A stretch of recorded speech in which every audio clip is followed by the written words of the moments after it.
How to fix error code 10 on Marvel Rivals. Now, if you are currently playing Marvel Rivals only using your specific browser, then what you want to do is to do a troubleshooting on your current browser that you're playing with Marvel Rivals with. So say for example, you're currently using Google Chrome. Before you logged into game, you'll have to log out first or make sure that your Marvel Rivals is not currently running or logged in into your account. So what you want to do is just simply tap or click on these three dots right here from your current browser, and then go to settings.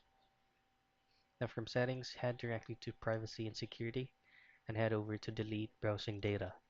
And here make sure that all these options or boxes are ticked or activated, and then change the time range to all time.